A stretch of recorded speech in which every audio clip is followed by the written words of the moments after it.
बिस्मिल्लाहिर्रहमानिर्रहीम। अस्सलाम वालेकुम। ये आपका अपना डिजिटल प्लेटफॉर्म है। मैं तारिक मतीन हूँ। वल्लाहु खैरुल माकिरीन। अल्लाह सबसे बेहतर तदबीर फरमाने वाला है। वही बचाएगा मेरे देश को बलाओं से जो बारिश में शजर से घोंसला गिरे नहीं देता, क्योंकि उसकी तदबीर तमाम तदाबीर की इमाम है। आज़ाद कश्मीर में सूरत हाल अच्छी नहीं है। ये सूरत हाल हर गुज़रते लम्हे के साथ बिगड़ती जा रही है और ऐसा लगता है कि सोचे समझे मंसूबे के तहत, सोचे समझे अंदाज में इसको बिगाड़ने की, भरपूर अंदाज में बिगाड़ने की हमारे हुक्काम बाला कोशिश कर रहे हैं। आज़ाद कश्मीर हुकूमत कोशिश कर रही है। हुकूमत पाकिस्तान इस कोशिश में ऐसा लगता है कि साथ दे रही है, और वो लोग जो शायद कहीं किसी जगह मैटर करते हैं या वो ये खुद समझते हैं कि वो मैटर करते हैं, वो इस मामले में कूद पड़े हैं और इस मामले को हर गुजरते लम्हे के साथ ऐसा लगता है कि ख़राब और ख़राब करने की कोशिश कर रहे हैं। देखिए, अवामी एक्शन कमेटी क्या कह रही है। अवामी एक्शन कमेटी कह रही है कि सबसे पहले मीडिया की सूरत हाल पर उन्हें दुख है, जो कवरेज नहीं कर रहा और झूठ बोलने का रिकॉर्ड कायम कर रहा है। अगर ज़मीनी हक़ाइक़ नहीं बता सकते, मज़लूम की आवाज़ नहीं बन सकते, तो कम से कम गलत बयानी का हिस्सा ना बने, ये उनकी दरख्वास्त है मीडिया से। और साथ में उनकी जानिब से अब बता दिया गया है कि रावलाकोट में कंबाइंड मिलिट्री हॉस्पिटल के सामने धरने का ऐलान है। आज रात से शटर डाउन और पहिया जैम हड़ताल शुरू होगी। लॉन्ग मार्च अपने तयशुदा शेड्यूल के मुताबिक 9 जून से होगा। तमाम अहबाब से अपील है कि नज़्म ज़ब्त, इत्तेहाद और पुरअमन रवैया बरकरार रखें।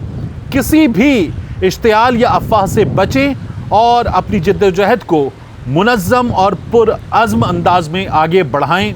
ये उनका ऐलान है कि हमारा एहतजाज जारी रहेगा, भरपूर अंदाज में जारी रहेगा और कोई चीज़ उसे रोक नहीं सकती।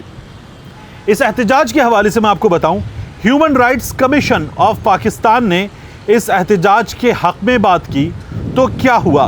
Human rights commission of Pakistan ने एक ट्वीट किया और कहा, HRCP is deeply concerned by the AJK government decision to proscribe the Joint Awami Action Committee under anti-terrorism legislation ahead of its planned protest on 9th June। ये बात उन्होंने की, लंबा चौड़ा ट्वीट है। और जब उन्होंने human rights commission of Pakistan ने मजम्मत की तो अम्मार सोलंकी साहब, जो ये जाहिर करते हैं कि वो मुमकिना तौर पर किसी इदारे का हिस्सा हैं और उसकी तर्जुमानी भी करते हैं, अम्मार सोलंकी साहब ने आकर उसको जवाब दिया और लिखते हैं, अब ये गैर पार्लिमानी ज़बान है, गालियां हैं।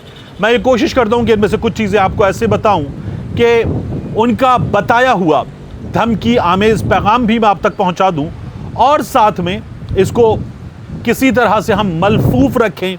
वो कहते हैं WTF, you have to do यानी what you have to do with state/government matters।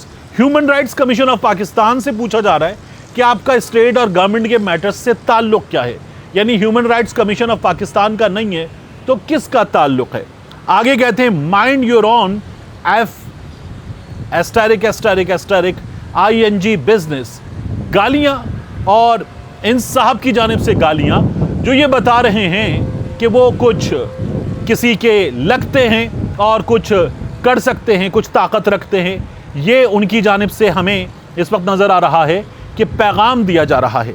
दूसरा, आप देखिए कि फैसल मुमताज़ राठौर, आज़ाद कश्मीर के वज़ीर आज़म, उन्होंने कहा कि PMLN हम मुज़ाकरात वगैरह के नतीजे में, इनके चार्टर ऑफ डिमांड के नतीजे में ये मान गए थे कि 6 नशिस्तें, मुहाजिरीन की 12 में से 6 नशिस्तें ख़त्म की जा सकती हैं। लेकिन जॉइंट एक्शन कमेटी वाले तमाम की तमाम 12 नशिस्तें ख़त्म करनी हैं, इस बात पर अड़ गए तो मामला बिगड़ गया। बंदा पूछे कि आपका तो कहना यह है कि ये नशिस्तें ख़त्म नहीं की जा सकती, तब तक जब तक आईनी तरमीम ना हो, आईनी तरमीम के बगैर इनको कैसे ख़त्म किया जा सकता है। एक जानिब आप ये पोजीशन लेकर बैठे हुए हैं, दूसरी जानिब आप कह रहे हैं कि 6 नशिस्तें ख़त्म करने पर आमादा थे, तो वो 6 नशिस्तें बगैर आईनी तरमीम के ख़त्म कर सकते थे, तो 12 क्यों नहीं कर सकते।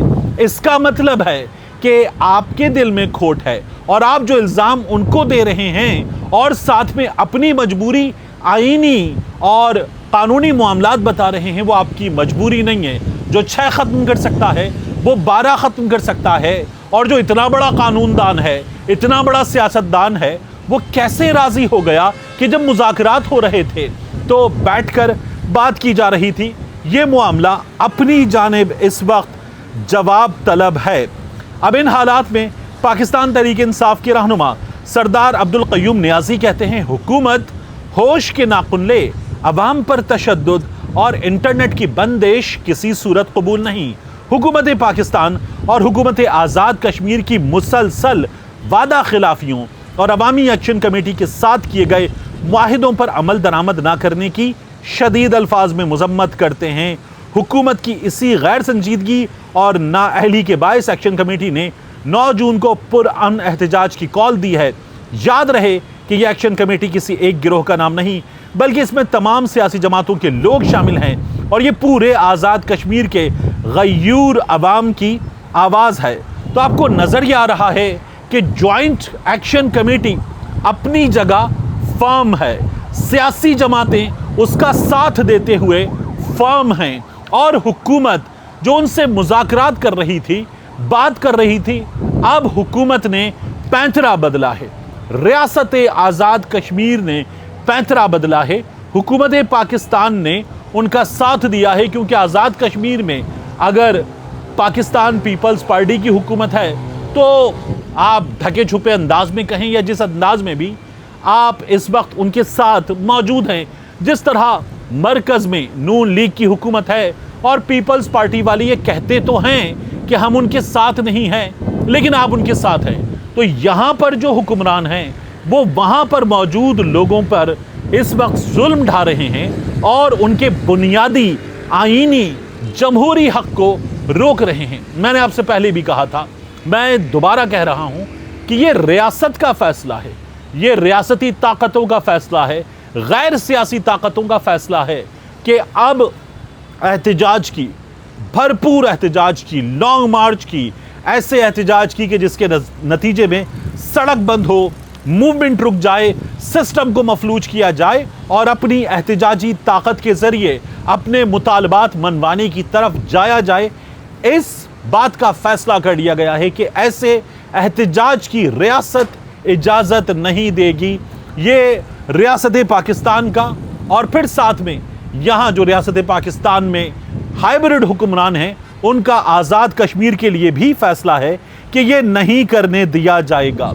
तज्ज़ियाकार क्या कह रहे हैं? वो कहते हैं कि हुकूमती अफलातून आज़ाद कश्मीर के मामले में अपनी नाअहली, गफलत और नालायकी पर तवज्जो देने की बजाय एक बार फिर गैर मुल्की फंडिंग और साजिश का ढोल पीट रहे हैं। इन अक्ल के अंधों से कोई पूछे कि आज़ाद कश्मीर में गुज़श्ता 20 साल में 11 वज़ीर आज़म तब्दील किए गए हैं, क्या ये भारतीय साजिश थी? हमारे यहाँ तो जब चाहें हुकूमतें बनाने वाले, हुकूमतें गिराने वाले, हुकूमतें लाने वाले, हुकूमतें घर भेजने वाले, हुकूमतें घर भेज देते हैं, और यही मामला वो आज़ाद कश्मीर में भी करते हैं। इस पर सवालिया निशान है। पाकिस्तान पीपल्स पार्टी यहाँ और गिलगित बल्तिस्तान में क्या करने जा रही है, नजम सेठी साहब ने बता दिया है।